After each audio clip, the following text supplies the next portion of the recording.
नमस्कार दर्शकों, मैं हूँ ऋषि वैभव और आप देख रहे हैं ऋषि ज्ञान प्रवाह। मैं पुनः काफ़ी लंबे समय के बाद काफ़ी विश्वविद्यालय की व्यस्तता के कारण मैं आपको अपना समय नहीं दे पाया, परंतु आज कई समीकरणों के बनाने के बाद मैं आपके मध्य में एक नए विषय और रोचक विषय को लेकर के उपस्थित हुआ। आज हमारा चर्चा का विषय है चांद्रायण व्रत क्या है।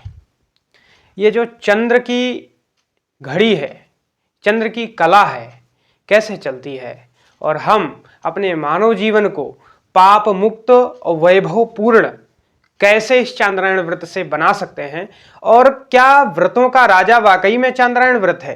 क्या सबसे मुश्किल व्रत यही है, सबसे बड़ा व्रत यही माना जाता है? वैसे तो सभी व्रत महान हैं, सभी व्रत अच्छे हैं, परंतु चांद्रायण व्रत कुछ विशेष है। तो हम चर्चा करने वाले हैं चांद्रायण व्रत की। तो चांद्रायण व्रत सबसे पहले ऐसे पापों से मुक्ति दिलाने के लिए है जो प्रत्येक व्यक्ति नहीं कर सकता है। कोई कोई महान व्यक्ति ही ऐसे पाप कर सकता है, जैसे गौ हत्या, ब्राह्मण की हत्या एवं कई ऐसे कुकृत्य, दुष्कृत्य जिनको पापों के द्वारा मुक्ति चाहिए, पापों का समन चाहिए, पापों को नष्ट करना हो और प्रायश्चित रूपेण इस चांद्रायण व्रत को करना हो। ऐसा नहीं है कि चांद्रायण व्रत कर लिया और फिर पाप को प्रारंभ कर दिया। प्रायश्चित रूप में अपनी गलती भूल चूक से हो जाने पर ऐसे पाप को समन करने के लिए यह चांद्रायण व्रत की हमारे शास्त्रों में विधि बताई गई है। अब यह क्या है विधि, कौन कौन लोग रह सकते हैं? तो इसको प्रत्येक सनातनी व्रत रह सकता है। अब यह कैसे रहा जाएगा, तो इसका नियम क्या है? सबसे पहले नियम यह होगा कि चांद्रायण व्रत को धारण करने वाला, चांद्रायण व्रत को रखने वाला व्यक्ति दिन में 3 बार स्नान करेगा, प्रातःकालीन बेला में, माध्याह्न बेला में और सायंकालीन बेला में। और उस व्यक्ति का जो व्रत होगा वह उसी के अनुरूप होगा जैसी तिथि होती है। जैसे शुक्ल पक्ष से यह व्रत प्रारंभ किया जाता है। किसी भी मास की शुक्ल पक्ष की प्रतिपदा तिथि से यह व्रत, चांद्रायण व्रत आप प्रारंभ कर सकते हैं, अपने गुरु से आज्ञा लेकर के, अपने आचार्य से आज्ञा लेकर के। तो जब आप शुक्ल पक्ष की प्रतिपदा तिथि से इस चांद्रायण व्रत का, इस चांद्रायण उपवास का प्रारंभ करते हैं तो एक निवाला आपको केवल भोजन ग्रहण करना होगा। और जैसे जैसे तिथि बढ़ती जाएगी, मान लीजिए आज प्रतिपदा है तो आपको केवल एक ही निवाला खाना होगा, इसके अतिरिक्त कुछ भी खाना और पीना नहीं है।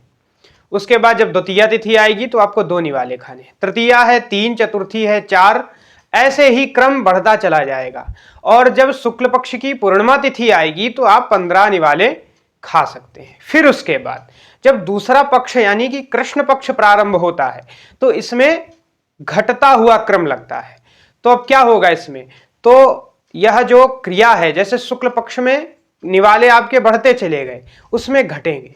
जैसे कृष्ण पक्ष की प्रतिपदा तिथि में आप 15 निवाले खाएंगे, उसके बाद जब द्वितीया तिथि कृष्ण पक्ष की आएगी तो 14, तृतीया आएगी तो 13, इसी प्रकार से घटता क्रम चला जाएगा। और जब कृष्ण पक्ष की अमावस्या तिथि आएगी उस दिन आप केवल एक निवाला खा करके अपने व्रत का पारण कर देंगे, अपने व्रत को भगवान को अर्पण कर देंगे। ब्रह्मार्पणम मस्तु कह करके ऐसा व्रत अपना भगवान के चरणों में रख देंगे और अपने पापों के द्वारा जो किए गए कर्म हैं, जो जिनसे आपको मुक्ति चाहिए, जिनसे आपको कष्ट पहुंच रहा है, ऐसे कष्टों को समन करने के लिए, ऐसे पापों को नष्ट करने के लिए भगवान विष्णु से, भगवान चंद्र से आप क्षमा मांगेंगे, प्रार्थना करेंगे कि यह जो मुझसे भूल में, जानबूझकर नहीं, भूल में यह जो पाप हो गए हैं इनका शमन करिए और मुझे एक प्रबुद्ध और शुद्ध बुद्धि वाला व्यक्ति बनाइए, जिससे कि हम सनातन के प्रति, धर्म के प्रति अपना कार्य कर सके।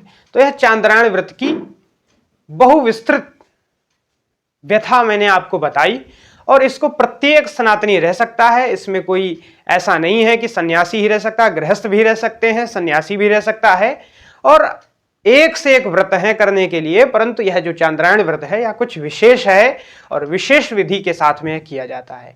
तो आशा करता हूं कि यह विषय आप सभी लोगों को बड़े ही अच्छे ढंग से समझ में आया होगा। तो बहुत बहुत धन्यवाद।